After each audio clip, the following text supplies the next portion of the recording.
Hello and welcome to the two-man power trip of wrestling. I'm your host, JP John Poz. With me today, very special guest, former two-time WWE World Tag Team Champion, four-time OVW, and two-time OVW Tag Team Champion. He's, of course, Mr. Doug Basham. Doug, welcome to the two-man power trip. How you doing? Thank you for having me on Power Trip. It's a pleasure to be here, bud. What's going on in your world? I mean, we kind of see behind you got some OVW title belts, but what's going on in your world? Oh man, look at this. I am currently here at the Ohio Valley Training Center, OVW, where we film our weekly shows on the Fight TV network. And I'm in Al Snow's office, sitting in Al Snow's chair, who is the CEO now of OVW. I just finished up a training session with a bunch of students and current roster members. And Al Snow is actually out in the arena doing TV review. He's reviewing our pay per view that we just had this Saturday, which was OVW's The Big One, our Saturday night special, and which was an event that both Al and I participated in, and we tagged together against a couple of individuals at Shannon the Dude, a local DJ here who is also an active member of our roster, brought on board to face us to hopefully help him not get 5 minutes in the ring with Al Snow. And I'm just going to stop there. And to intro the show, everybody can see our Saturday night special, OVW The Big One, on YouTube. You can get it for free. So you can go and test out our brand, our product, see how much you may like it, and you're going to get a hell of a show because it was the big one is our version of a WrestleMania, and it was it was a hell of a show. It was good. It was good, man. And you're back, right? You're wrestling. Well, I don't know if I'm back or if I'm, periodic, or if I'm testing the waters, or if I'm wanting to see what else I can do in OVW, because it's so the talent here in OVW right now is it rivals the talent of when I was in the developmental system when we had Brock Lesnar, Dave Batista, Randy Orton, Shelton Benjamin. Who else did I miss? John Cena. John Cena, and there was a slew of others. I mean, there's so many other talented individuals who were in OVW in the developmental system when I was there in the developmental system. But I'm telling you this right now, the Ohio Valley or the OVW roster right now rivals that roster. They're that good. They are that talented. They have the look. They can walk the walk. They can talk the talk. They're entertaining. And I am enjoying every minute of being here in Ohio Valley Wrestling, helping Al Snow, which is a story. If you want to hear it, we'll get into it. I'm sure you have a slew of questions, but there's a story as to why I'm back in OVW, and it's all Al Snow's fault. Wasn't I would mine. I had no inclination of coming back to Ohio Valley Wrestling, but Al Snow, he got me back here. But Yeah. So how did he get you back? Because this is really like full circle for you, really. it is actually, it's a very funny story, because I started here. Danny Davis, Nightmare Danny Davis, was Yep. the creator of OVW, Ohio Valley Championship Wrestling, is what he called it, and I was the very first Ohio Valley Wrestling student. Now, I wasn't Danny's first student. I want to make that clear. I was not Nightmare Danny Davis's first student ever. No, but I was the first student of Ohio Valley Wrestling. That's key. And starting here, training here, learning here, growing here, and then moving on from here at Ohio Valley Wrestling, here at the historic Davis Arena, which started actually over in Indiana, at in Jeffersonville, Indiana, at a little street called Mechanic Mechanic Street, which is ironic because I was called the Machine. Very ironic. Um, Yeah, definitely. and um, and then eventually moving over to Louisville, Kentucky, and bringing on the before we moved over to Louisville, Kentucky, Jim Cornette came in to the mix and brought into the company, and he brought the WWE developmental territory here, which brought in all that talent, which was bar none some of the best talent that has, you know, I don't know, second generation, if that's the right word, but after Rock and Austin, you know, that next generation of superstars, Ohio Valley Wrestling, OVW, they brought it. They brought the next generation of superstars to the WWE, and I want to give some credit. You know, those guys were good. They were talented. Brock Lesnar, Shelton Benjamin, Dave Batista, Randy Orton, John Cena, and there's Rico Constantino, several others. You know, Charlie Haas, several others that were here. Cody Rhodes, The Miz. Um, there was all those guys were here, but there were four guys that were here in OVW way before the developmental territory got here, way before you know, Jim Cornette joined in. Those four individuals who are coined the OVW originals were first up was me, the very first student. I was the very first one here, the OVW original. And then in came Nick Dinsmore, who is known as Eugene. He was another OVW original.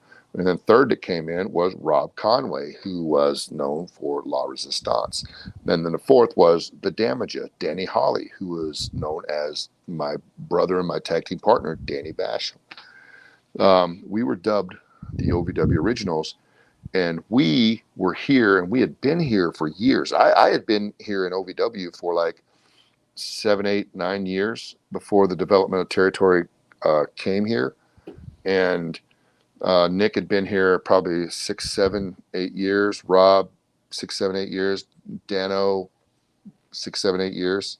Of course, I was the first one. I was here the longest, but not to put myself over. But and we worked with all these guys. They came in greener than you know, baby poop, and we worked with them. They wrestled us. They trained with us. They worked with us every day because we had training every day, Monday through Friday. You know, from I think our training, we started at 9, and I think we went to like 3 or 4. So we were in the ring for 6, 7 hours here at the arena every day, just getting after it, doing promos and wrestling and training and bumping, and it was rough. But those guys were in the ring with me, Nick, Rob, and Dano. And then OVW had live TV, you know, and they got TV experience, learning how to hit time cues, listen to, try not to give away too much stuff, Right. building their resume and learning the art and learning the tools, getting the tools that they needed to be successful in the WWE. So, and those guys were working with us. So not saying that we were the reason that they are successful, because they were all talented beyond belief, trust me. But I would say that we helped them. We helped them along and helped develop them. No doubt. Yeah. Batista, I forgot Batista too, right? Batista. Yep. Don't forget him. You know, we helped those guys along as much as we could, and we loved doing it. And we had no hard feelings or whatever, because we knew that when we get up there, we'd be working with them too. And so to speak, we did. You know, I got to work with John Cena. I got to work with Batista. I got to work with Charlie. I got to work with Shelton, who broke my nose. I got to work with Brock. I mean, I got to work with everybody up there that I got to work with down here. And, you know, there was just so much love spread, you know, between all of us. It was great, man. Sorry, I'm rambling, but there's, Hey, no problem. yeah, hey, you opened a can of worms. Not rambling at all. No, it's great. But it's funny because it's like Al Snow's like, okay, this guy's the first, first student. Now let's bring him back for the trainer. Obviously, there's some good mojo there because of all those awesome talent that came before you and really after you. I mean, during that whole time period. So good mojo from Al Snow to kind of bring you back. Oh yeah, and let me Al Snow. Let me touch on Al Snow, by the Yeah. way. Yeah. Oh yeah, thanks, Al Snow. So, and I love him. He's a good dear friend of mine, and I'm very much grateful and thankful for being back here in OVW.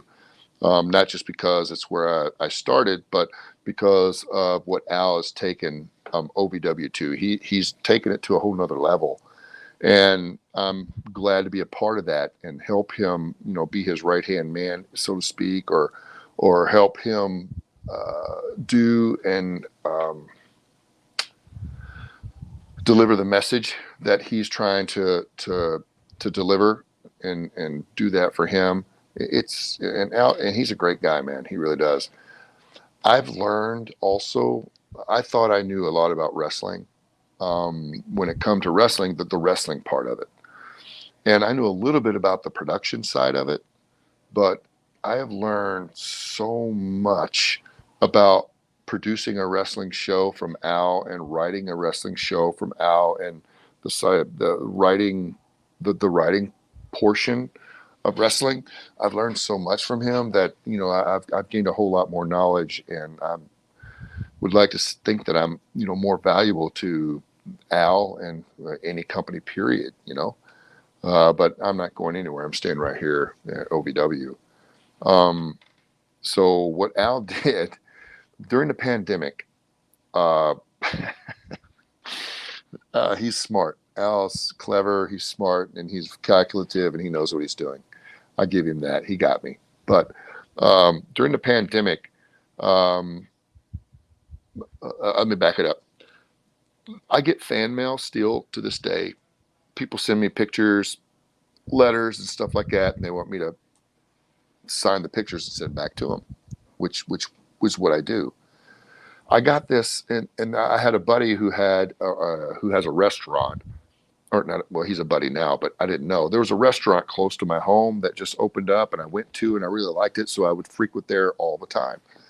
And I got to know the bartenders there, and a lot of the waiters there, and a lot of the staff.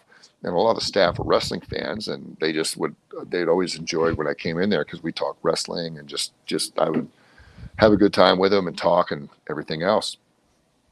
But I had gotten this letter from a military veteran that sent me pictures and wanted me to sign them and send back to him. And he said that that it helped him with his PTSD to collect pictures and stuff. Oh, hey, thank you. You guys might be in for a treat. You Oh, might be in for a treat. Hey, Al, you want to come say hi, Al? Oh, he's got to pee. It'll take him no. 3 or 4 minutes. But anyway, I'll finish my story. So anyway, the owner of that restaurant, I was showing these pictures to um, the bartender who was who's huge wrestling fan. And I was like, and I showed him the letter, and he goes, "Oh man, that's awesome! This is awesome." So I wrote a letter back to the veteran and sent the pictures back. But the owner of the restaurant walked behind me and said, "Oh, hey, I took those pictures." And I turned and I was like, "Huh?" And then it started to click. And then he started to talk. "Oh, yeah, you remember me? My name's Greg, and I used to take pictures for OVW, and we did this and we did that, and I did stuff for WWE." And I went, "Yes. Oh, yeah, that is correct. Yes, I remember. I remember." And then he goes, "Hey, do you think maybe Danny Davis or Jim Cornette or Al Snow or somebody would want some? I got a bunch of old pictures. Maybe they want to, maybe they want to, you know, buy them or want them or use them." So I said, "You know what? Let me ask." So I called my uncle Danny and I said, "Hey, Danny, there's all these pictures. I don't know why you would want them, but Al's got OVW. Do you think he would be interested in these pictures? And you think he would mind if I called him and talked to him? And do you have his number?"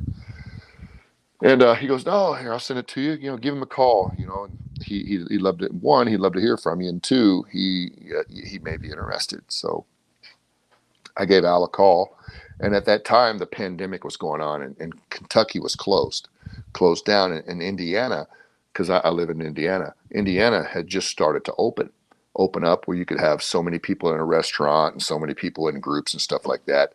And Al had to keep TV going, and he wanted to keep uh, a weekly show. So he filmed over in Indiana, and he was filming multiple shows there at a arena in Indiana, because the Davis Arena was closed down.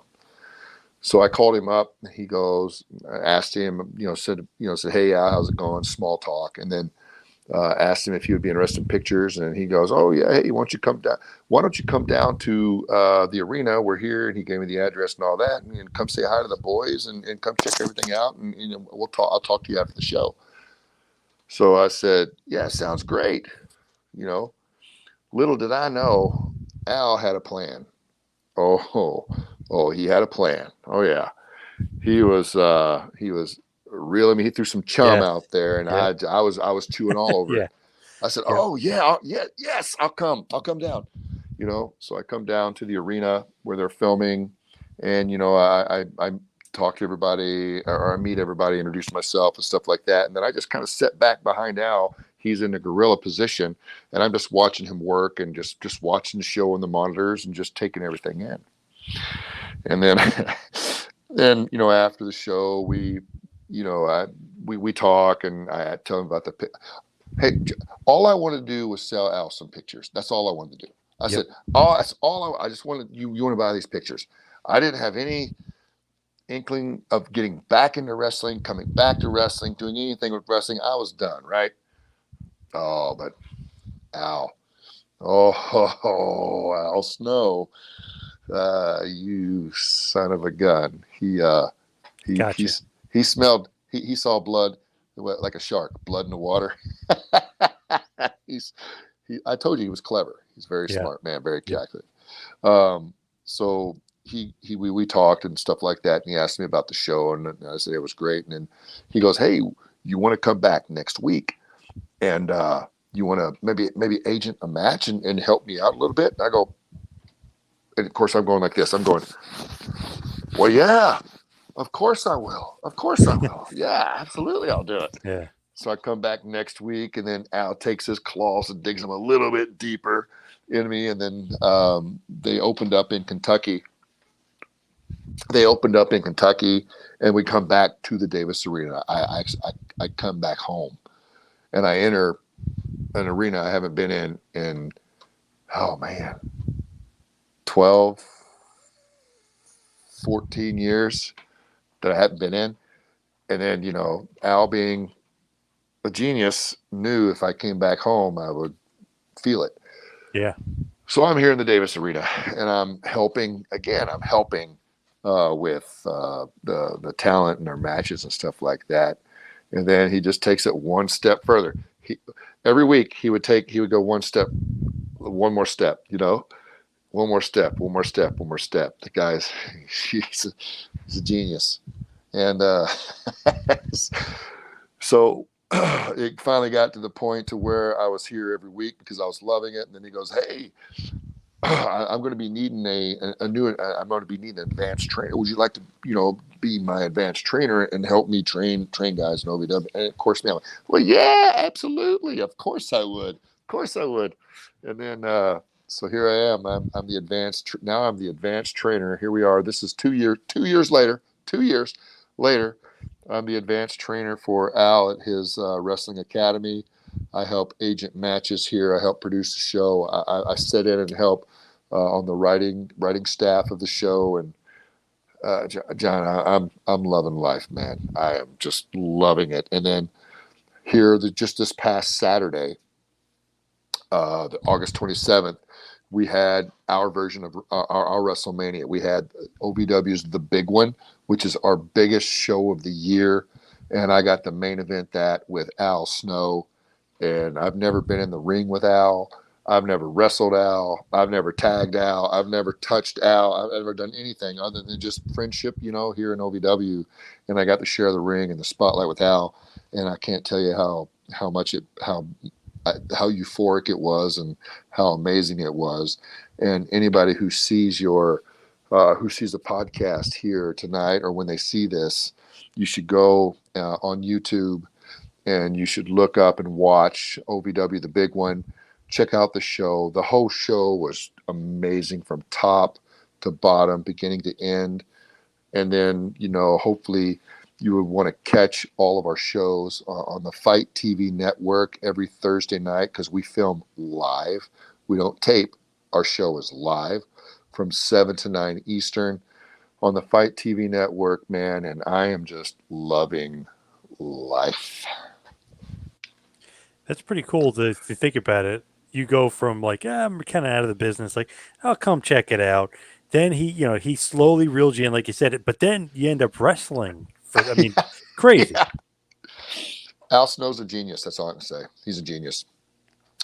How he got me from never wanting to come back to wrestling to being here to agenting to writing to or helping to write. I'm not right. It's all Al's idea. I just help fill in the blanks.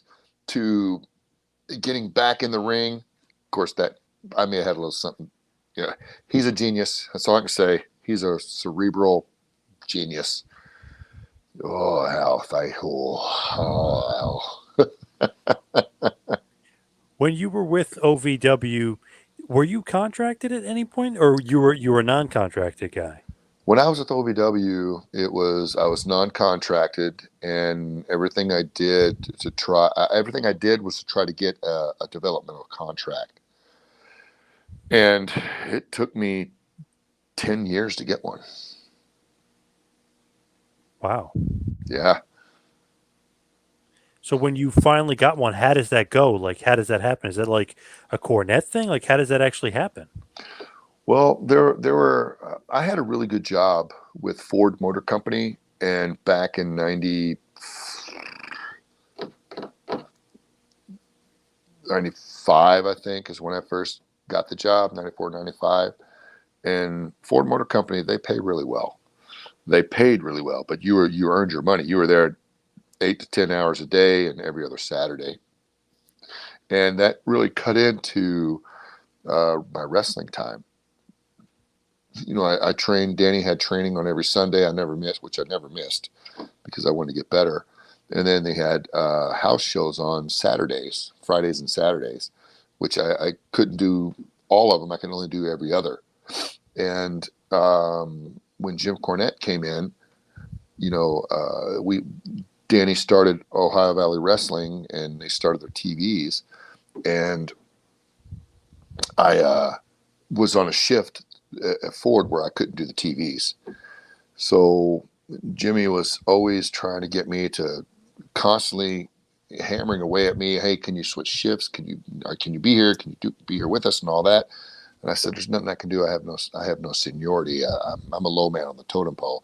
But then Ford Motor Company created or developed or created, whatever you want to say, a third crew, which was like a swing shift crew on the weekends, which allowed me to be able to make OVW TV and also house shows. And when that started, that's when I came back to OVW, because I was absent for 2 years. 2 years. But I took that time, that 2 years away, to train and work out and transform my body and try and gain weight. And I gained about 50 pounds and 50. Wow. Yeah, I don't 50 pounds of muscle, but in 2 years. But I transformed my body, and I looked totally different when I went back. And then I had this idea, and I shared it with Jimmy about coming back under a mask and where nobody knew who I was, and created a character called, or a persona called the Machine. And then he had he had an idea also. He took it and just had an idea to write this guy, Danny's nephew, take over the company, yada yada, disgruntled and blah blah blah. It was amazing. It was some of the best stuff I've ever been a part of, and probably some of the best, some of the best times of my life. but I also have some really good times in WWE too. And I am currently creating more great times here in OVW now. What are your thoughts on Jimmy Cornette, the lightning rod, if you will? What do you think about Jim? Oh, Jimmy, every I got nothing against Jimmy. I like Jimmy. He's everything Jimmy ever did for me was to help me. Got an interesting story about Jimmy that I'll share with you. In WWE, when it come closer to our future endeavorment, I was I was home. Uh, me and Danny were sitting on the shelf. We were just trying to come up with new ideas for ourselves, just to give to the writing crew and all that. But if you don't stay relevant, you're gone. You're just another cog in the wheel, and you're replaceable, right? So I got that call. I went home. I was living in Tampa, Florida at the time, and then I went home to Indiana, Southern Indiana, Louisville, Kentucky, uh, if you will. And my grandfather had passed away, so I was home for his funeral. And I was got into the rental car and was heading to the funeral home, and I got this call. It had a Stanford. You know how back then we had the flip phones. We didn't have all this technology these days. That 203 number pops up. Yes, a 203 number popped up on my flip phone, right? So I was like, "Oh, I better answer this." So I answered it, and it was Johnny Ace, Johnny Laurinaitis, and he goes, "Hey, Doug, Johnny Laurinaitis, how you doing, man?" And I go, well, not so good. I'm here back home going to my grandfather's funeral." And there was like an awkward silence for like 15 seconds. And then he goes, "Oh, God." And I go, "You okay?" He goes, "We have to let you go." I was Oh, like, and there was another awkward silence for like 45 seconds. It was like a longer silence. And then I didn't know what to say. I was like, uh, "Is this a rib? Are you ribbing?" But I'm all right. assuming not. If you're calling me, you're releasing me. And then we had some small talk and whatever. And then they let me go. And I just like, okay, all right. So what am I going to do? So that was on a Thursday, and I remember the days. I don't remember the 12th, 13th, or 14th, but I remember the day. That was a Thursday. On the Friday at like 8 or 9 o'clock in the morning, because it was early, Jim Cornette calls me up and goes, "Doug Basham, Jim Cornette, how you doing? Yada yada yada. When's your 90 days up?" I mean, he just went straight to the point. I was like, Yep. "Hey, Jimmy, how are you? How you doing?" I said, "I don't know. I think 90 days from tomorrow or yesterday." He goes, "All right, great. We're going to have you here. Blah, blah, blah, blah, blah, blah. Let me keep you converted in March, whatever." I think this was I want to say this was in February, March, April. And I think, I can't, you know what? I should know this stuff, but I think we debuted in May, I think in TNA. And Jimmy had everything to do with that. He contacted us ASAP as soon as we were released. Actually, the first words that came out of his mouth was, "Hey, Doug, Jim Cornette, congratulations." That was his first words he said. I do remember that. And then he goes, "Want to bring in the TNA and, when's your 90 days up," basically, in a nutshell. And there we are. Had to have it. So When you it was the worst day of my life, and then, hell, it was a great day of my life. right Right after that. when you are getting into WWE originally, I mean, obviously, well before the release, how do you get like called up? Like, is it like almost like the same call but in reverse? Johnny Ace gives you a call and says, you're getting promoted. Like, how does that happen? Well, a lot of times they would send their writers or agents would come down, or would come visit the arena here in OVW, and they would evaluate the talent, and then they would bring people up who they thought would need to be, take a look at, and let all the writers. Sometimes they'd send writers down to look at people, and but for the most part, I think it's just luck, and if if you filled a spot that they needed to have filled. I mean, you remember Luther Reigns? Oh, yeah. Vince McMahon saw Luther Reigns in a suit and liked the way he looked and gave him a job. And he was just there to do like extra work and stuff like that, and then sent him to OVW and stuff. So, I mean, luck of the draw, man. So you're here, and supposedly they were supposed to be looking at tapes, because back then we had VHS tapes, because this was back in, back before all this technology and everything. But I don't know if the writers really looked at them all that much. I think they just kind of relied on when agents would come down and take a look at guys and go, "Oh, hey, John Cena's ready. He's big. Batista's a beast. I think he's ready." But they came down to look at Batista, a few times, and he just wasn't ready. So he stayed here probably a little longer than, not that he needed, longer that he needed. Does that make sense? Yeah. which gave him lots of success when he moved up. Yeah, he was ready when he got moved up. Yeah. Yes. There was a saying. There was a guy here that was training. His name was Rip Rogers, and he always said this. He said, "But when you move up, I want you to be over prepared." And I carry that same, and I think Al does too. That same persona, that same message. I want you to be over prepared when you step in the ring. Well, better, way better than being underprepared. Oh, sure. God, if you're underprepared, it could bury you big time. You'll never make it. You get one chance, you'll never get a second one. Yep. So when you do get called up, and obviously, from OVW to WWE, is that just like a whirlwind for you? Or are you happy? Like, this was like the ultimate goal, the ultimate dream. You Oh, want to be WWE? oh God, yeah, that is the ultimate dream. That's the goal. You there's steps. You want to get a development. Back then, you wanted to get a developmental contract to get a look. Well, ultimately, you wanted to be brought up to the main roster. But if you didn't, you wanted to get a developmental contract. So you get a developmental contract. You come here to Louisville. You train, and then you work and learn. Work, train, learn, get better, and then hopefully you get that call up, and it's called the call up, and that's to the active roster. Because that's when you say bye-bye Louisville. You get to go back home, wherever your home base is, and then you get to live your dream. Fly out every week from wherever you live from. Do the loop wherever the loop is. Cash your check every week and live your dream. You're doing what you love to do, and you're getting paid to do it. And there's no greater feeling in the world than making money, making a living, doing what you love to do. Absolutely. So when they call you up, you guys are going to be the Basham Brothers. Was this like to you? It was like, okay, Damage, like you said, he's going to be Danny Basham. Like, do you like the Basham Brothers? What did they say as far as like the Basham Brothers making you guys a tag team and giving you a gimmick together? Well, here's that story. So I got brought up before Danny. I got brought up as a single guy, and I had a full head of hair. I had a mullet, because I was trying to grow my hair out, and every time I just grew it out because I was a heel. And every time the more hair you had when you get punched, it just looks better when it flies. Yep.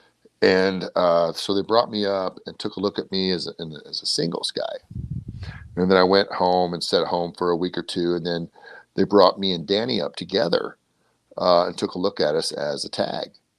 And I'm just going to, because it's me, I'm going to say, we killed it because we obviously made the grade. And then they brought us up for a couple of weeks. And then we were in Pensacola, Florida, and me and Danny were sitting in catering, just, waiting to get our assignment and see what we were doing. Because we thought maybe we were just going to do another, dark and be looked at again. And a dark being a dark match. Right. The matches that are before the actual TV. So we're sitting there, and then Johnny Laurinaitis comes up and sits down and talks to us, and we're like, "Hey, Johnny, what's going on?" He goes, "Hey, we're going to debut you guys tonight as the Basham Brothers." And of course, I am like, "Oh, that's great! I love it! I get to use my last name." Yeah. And then Yeah. Danny's like, "Oh, hey, that's great! Love it." Yeah, it was like, "What's wrong with you, kid? We're this is it. We made it." But that's kind of how that happened. Yeah. He's probably like, So what, Danny Basham? he's Like, like, what the hell? "Oh Yeah. shit," or pardon me, I'm sorry. "Oh shoot, I'm your brother. I'm a Basham. I don't get to use my own name. I don't get to use this. I don't get to use that. You get to use your own name, and yada yada yada. There's Yep. probably all kinds of stuff going through his head, um, but that night in Pensacola, Florida, we debuted against Rikishi and Spanky, and we went out there and got stink faced and went over on Spanky. Basham Brothers are born. Yeah. You gotta love it. Oh, hell of a way to introduce yourself to the wrestling world. Yeah. And hey, you guys win the tag team titles over Eddie Guerrero and Chavo, Los Guerreros. And that's a big win, big victory, especially being WWE Tag Team Champions. Not too bad on the resume. It was Danny and I. We did because we were brought up the way we were and trained the way we were. We I feel like we did everything the right way, and we worked our way up the ladder. That's what I feel. We just kind of was doing what we needed to do and earn our spot on the roster. And when asked to do something, we did it. No questions asked, no boo-boo facing, nothing, whatever, because that's what you should do. And then when they said they were going to put the titles on us and we were going to go over on Eddie and Chavo, we were like, huh? What? And I have an interesting story to tell you before. Let me back it up a little bit. Yeah, absolutely. Here's a story for everybody for you. When me and Danny first came up, it's when Eddie and Tajiri, I think they were the tag champs. Do you remember that? Oh, yeah. I think they were. So Yep. they put me and Danny in there with Eddie and Tajiri, and we went out there and had a match. Now, granted, Danny and I had a hand in training Shelton Benjamin and Charlie Haas, right? They were Yep. the world's greatest tag team, right? And they were kind of having a feud with Tajiri and Eddie because they got moved up obviously before we did, because the WWE was going to bring up the guys they're paying to bring in, and they made more money than us when they were in Of course. development. But they're going to bring those guys up because they are their guys. And then eventually, finally, me and Danny and Nick and Rob and everybody else got brought up. So I found this out after the match, like a few days later. I thought it was funny. Charlie and Shelton were watching the monitor when me and Danny were out there in the ring working with Eddie and Tajiri. And I forget who told me. I think it may have been John Cena, because me and Danny used to ride up and down the road with John Cena.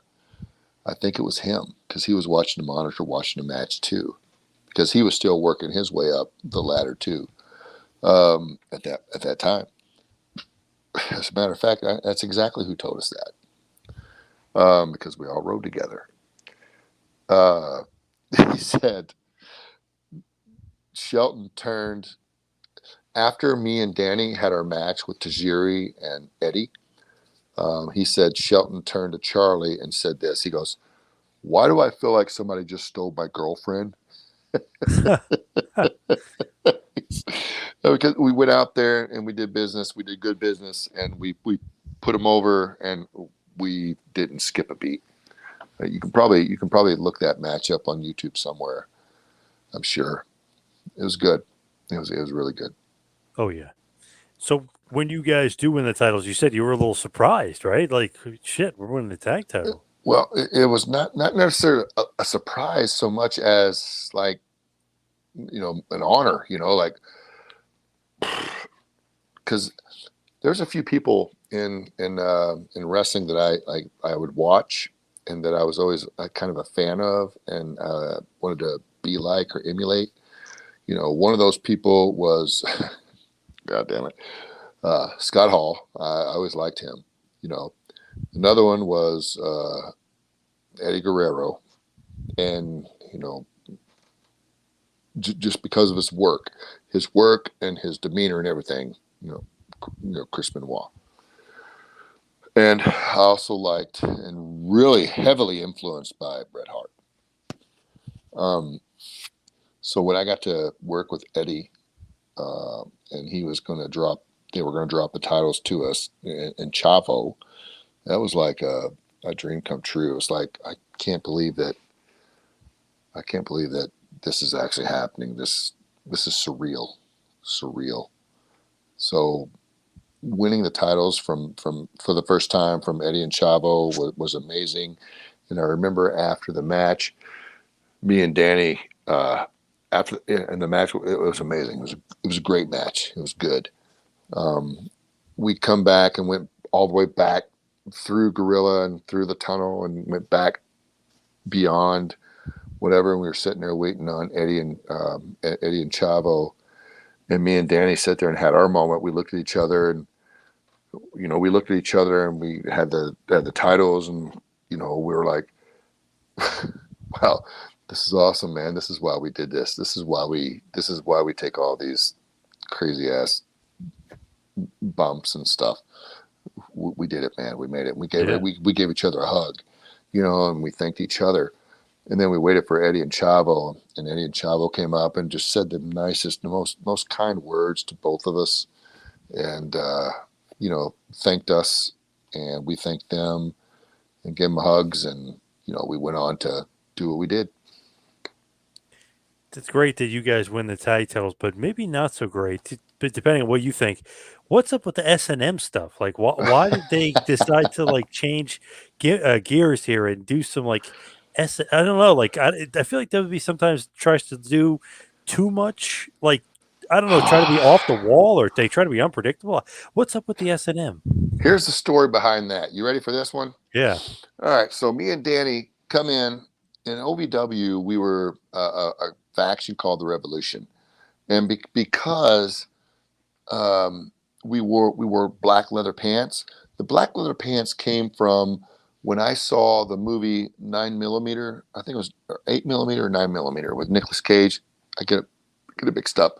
There was this character in this movie who wore a black leather mask, an S&M mask, black leather pants, and would just slice and dice and kill women, right? Because like in a snuff film. Yeah.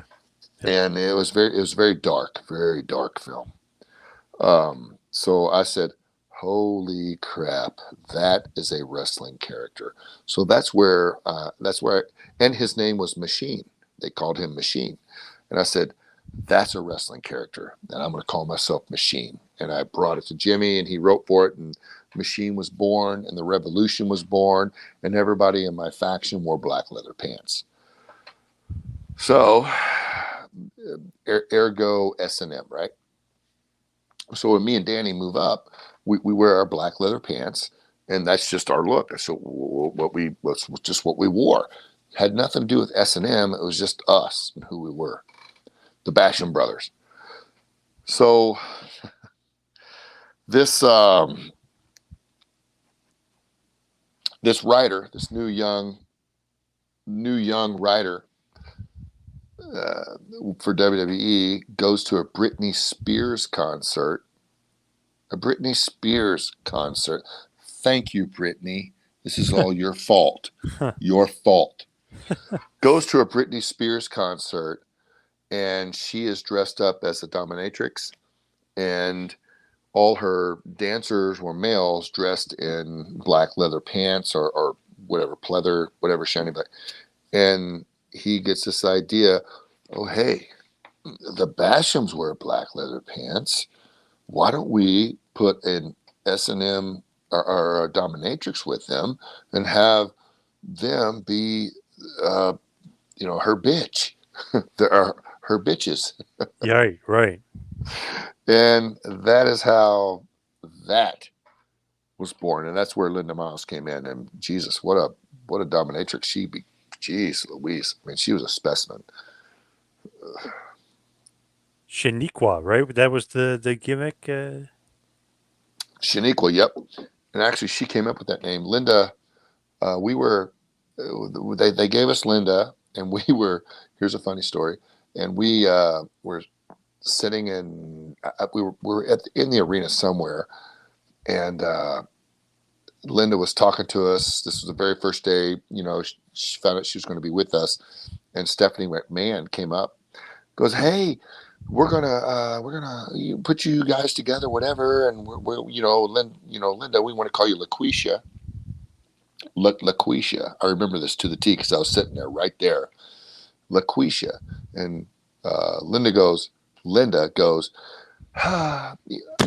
know what, Steph? You know what, Steph? I'm not feeling LaQuisha. I'm feeling Shaniqua. Can we do Shaniqua? And of course, I'm screeching. I'm going, ah, ah, ah, please no. And then Stephanie goes, okay, if you're feeling it, we'll do it. And I was like, oh, all right, dodge that bullet. Yep.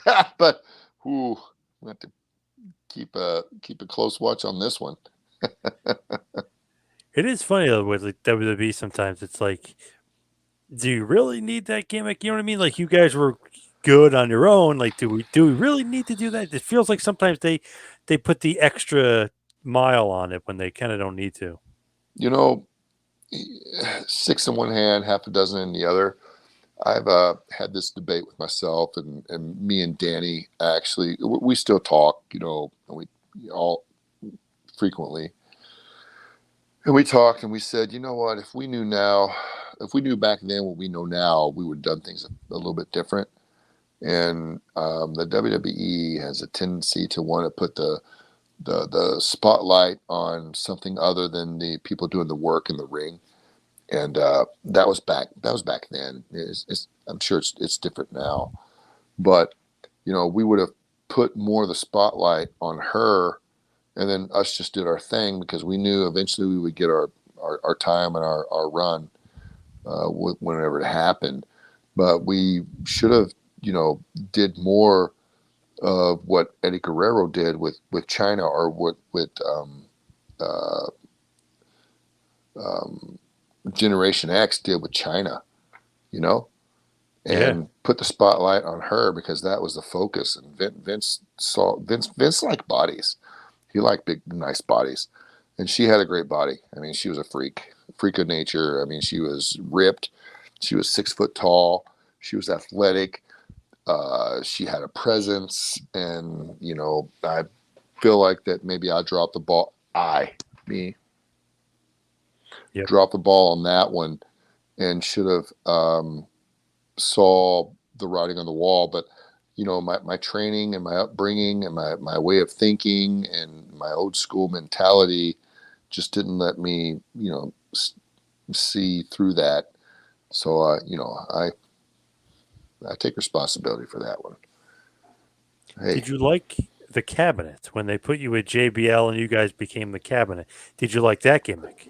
oh God, yeah, that was. I mean, that was revitalizing moment in our mine and Dan's career, and it was great. And loved every minute. Even though me and Danny, we dubbed ourselves the crash test dummies, but it was great, and it was a stepping stone to eventual singles careers. And it was great. Made a lot of money during that time too, just so you know. Nice. I've talked to JBL before, and he was saying there were so many injuries before that. To like Big Show got hurt and Kurt Angle, so it's like they needed a big heel on SmackDown, and like okay, let's try out JBL, and boy, they gave it to him, and he knocked it out of the park. So the Oh, cabinet was great too because it just added to the JBL character. blew it out of the water. And JBL, the thing about JBL, what I learned, this is something that I learned from JBL. And, we're friends to this day, He was a heel 24/7, not just on TV. Keeping it real. What does that mean, Doug? Well, that means that he wasn't one that wanted to be liked. He didn't sign autographs. He didn't take pictures.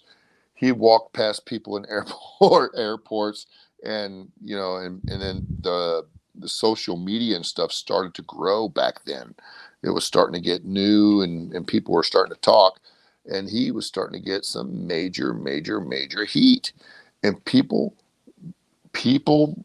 people hated him.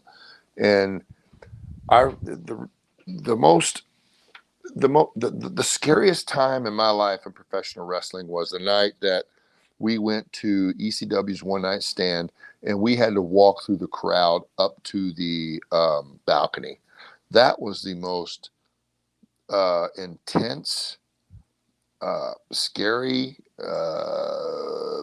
on point time in my life ever in wrestling, because when we walked in, when those doors opened and we started to walk in, you could feel there's this thing you could just feel the negativity, you could feel the anger, you could feel the hatred, and I was like just looking for anything shiny to just poke me and try to stab me. I was on DEFCON 5. I was on watch. I was like, ain't nobody gonna, get me. You can get JBL. I don't care. You can get him, but you're not getting me, because I was guilty by association. So dude, I was on.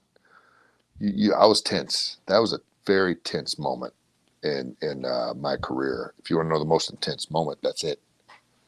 Yeah, definitely. So when he's doing that though, he's being healed. Are you doing that too? Are you guys kind of going along with him? You kind of making sure like, okay, I'm going to be an asshole, no autographs, this and that. Yep, absolutely. You gotta live the gimmick. Is that also a thing where he got a lot of unnecessary heat, maybe from like the boys in the back and stuff? You know, where you hear a lot of stories about JBL. No, yes. I'm just gonna smile. Oh, okay. Interesting. I feel like and I've talked to him about this. Maybe a little misconception out there about him. He's actually something people don't know about him, and I don't know if he wants this out there or not, but he is a very intelligent individual. Very, very, very smart man. I have actually called him and asked him some advice when it comes to finances and stuff like that. Oh yeah. And Yep. he's given me some very good advice on some of my businesses. And and one particular business was key, and it was a advice that helped me move forward and make money. And I don't want to bring anything about money, but Right. JBL's money. He really is. He's intelligent. He knows his business. He knows about investment. He knows, his life after wrestling is way, would paint him a better picture of him than probably in wrestling. But, I can't say enough. The man, JBL, um, he helped me in my career. He came down to OVW. I'll go back. Let's back it up a little bit. So we're going to go. The first time I met JBL was when he came to OVW when I was here in the development system, and he was rehabbing a broken forearm. And he came down here, and Danny Davis is here, and obviously JBL and Danny hit it off well, and they were great. And then John Bradshaw found out that I was Danny's nephew, but he didn't take me under his wing. He took me as, oh, let's see what kind of kid this kid is. And I got hazed by him and passed the test. And then once I passed the test, like everybody does, I mean everybody's a freshman on a sports team one time or another, right? Oh yeah. I remember those football days. Oh yeah. Yes, and being football is a great example. So you know what you had to go through, Yes. Yep. and you know how you had to take it.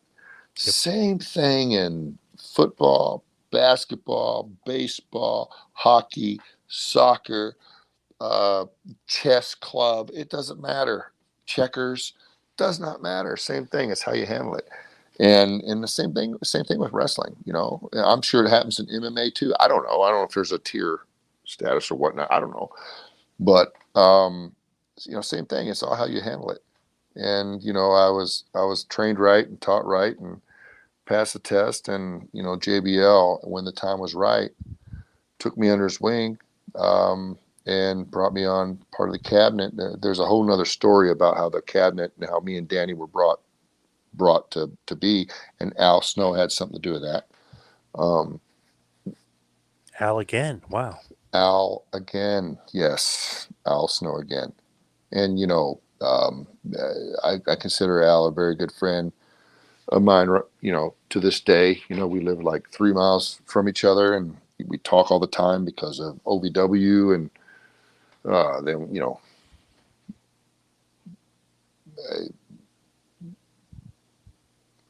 I'll just stop there. I'm going to stop there because But I don't want to he, get. I'm not going to give too much of my life to everybody. You know what I mean? yeah, absolutely. But he helped you get into the cabinet. That wasn't JBL's idea to bring you guys into the cabinet. Yeah.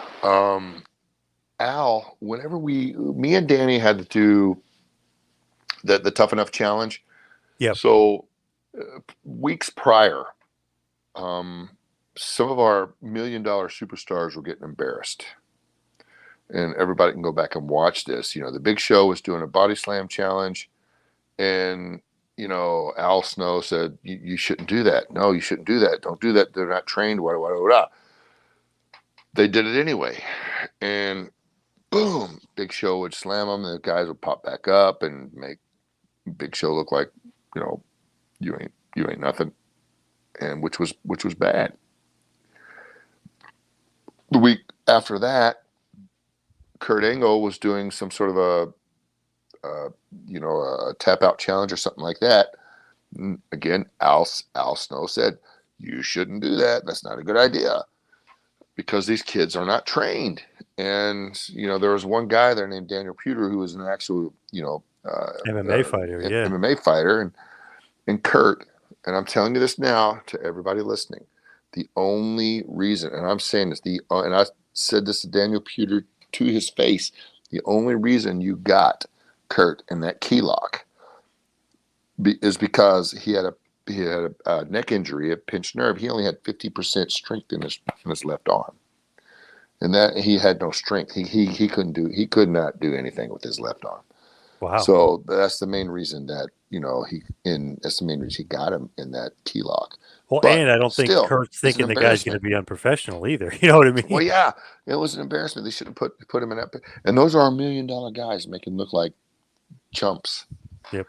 And then they went off to some teddy bear thing and some other thing, and then they decided to do a get the flag in the corner challenge.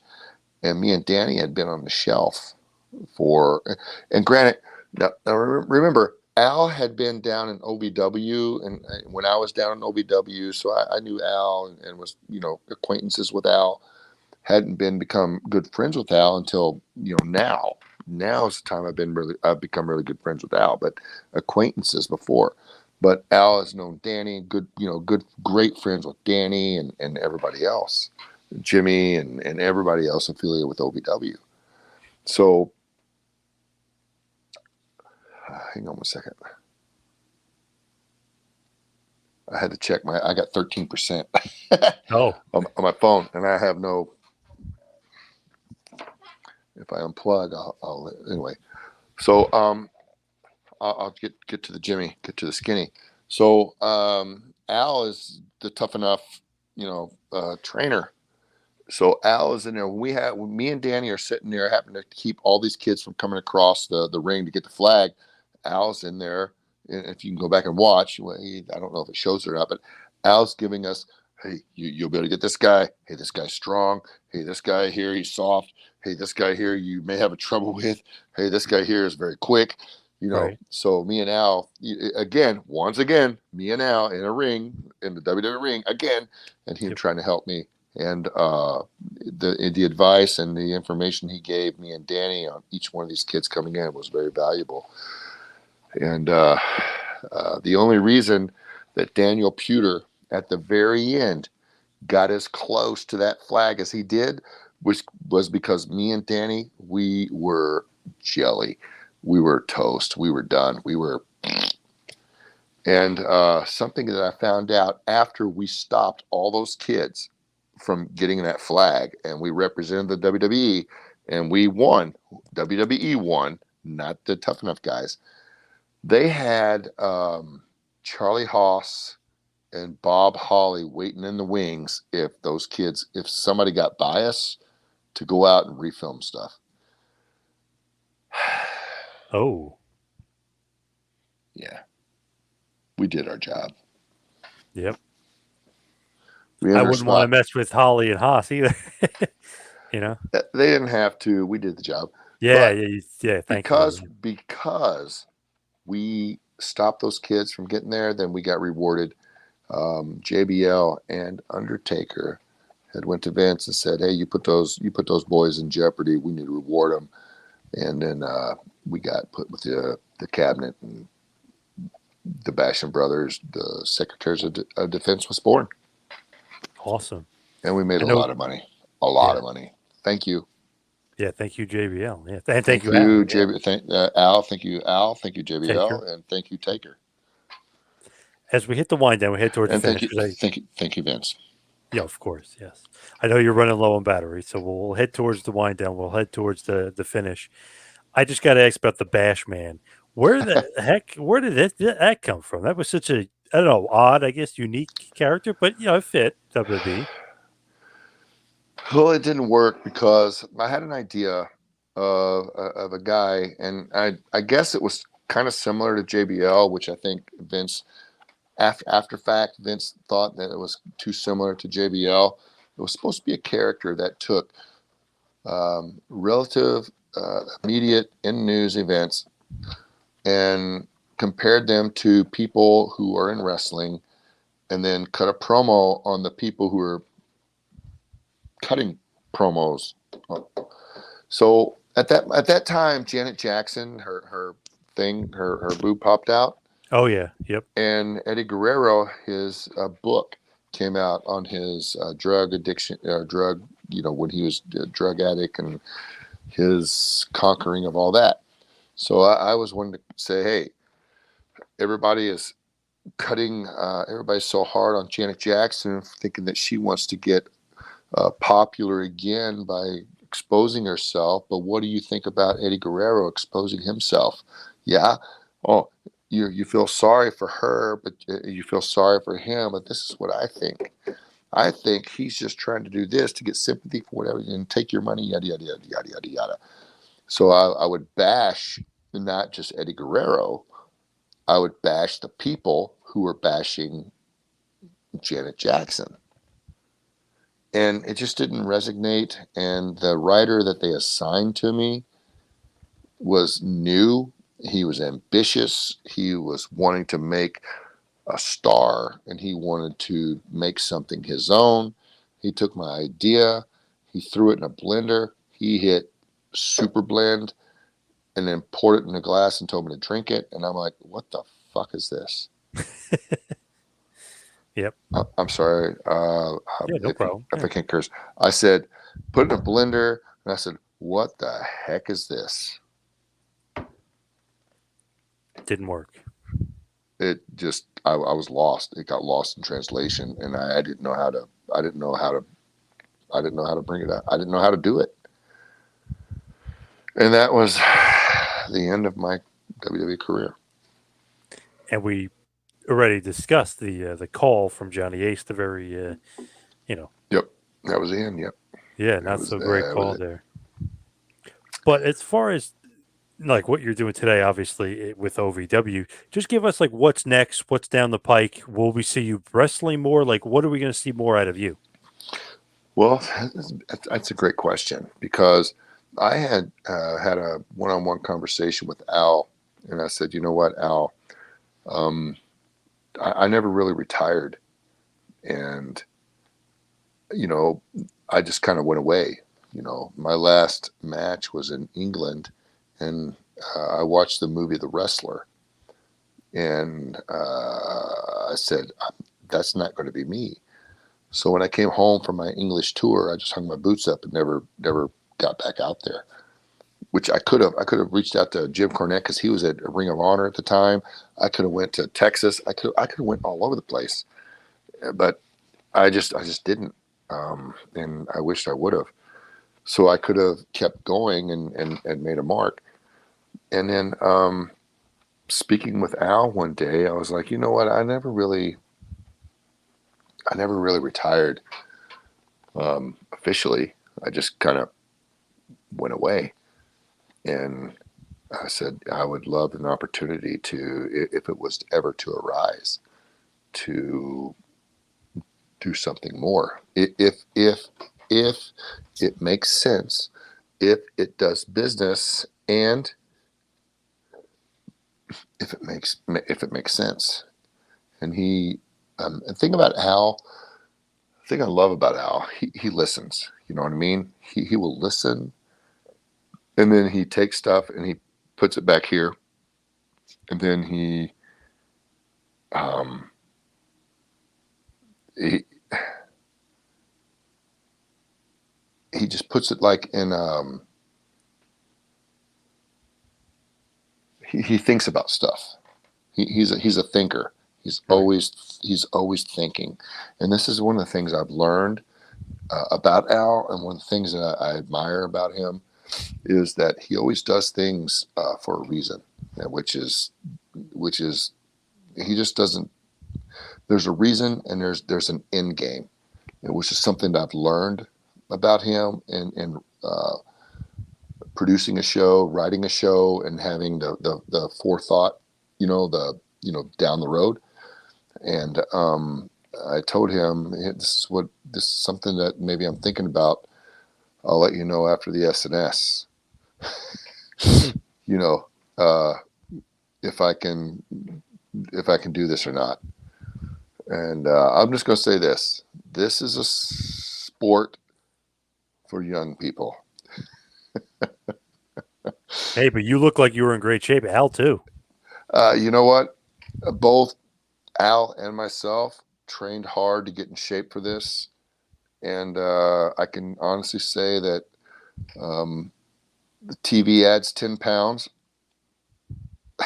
and I 10 was in pounds of the muscle, maybe.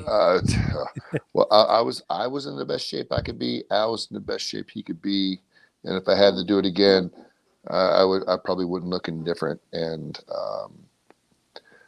the biggest thing, if people watching now, watch that match, just pay attention to the crowd reaction and how loud they were, and then pay attention to um, the story that Al and I told, because I'm very proud of that last. Whoop, did I just say last match? Oh, damn. Oops. Might be the last one. I don't know. Maybe not, though. I feel like Al will coerce you and reel you back in for another one. Oh, I'm sure he's clever. He has this hook, and he'll grab it. Just Yeah. Yeah. Yep. So where can everybody find you? Like social media and otherwise. I am Doug Basham1 at gmail.com. You can find me on Facebook. I have an Instagram page, The Real Doug Basham. I am about to start ramping up. I mean, extremely ramping up my Instagram. It's going to be very entertaining. A lot of stuff going on. OVW just wrapped up a major. I got to be careful what I say. We just wrapped up a major summer project, and it will be coming out, in the near future on a major streaming network, and it will give a lot of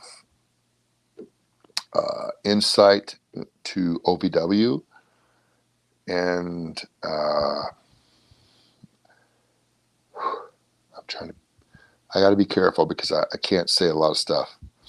Just a lot of good. Just follow ovwrestling.com. Follow OVW. Keep Googling, trending, hashtagging, watching, whatever, anything OVW, because OVW is about to blow up. Wow. Nice. Boom. Nice. Like to hear that. Awesome. But Oh, yeah. Doug, thank you so much for all the time today. Really appreciate it.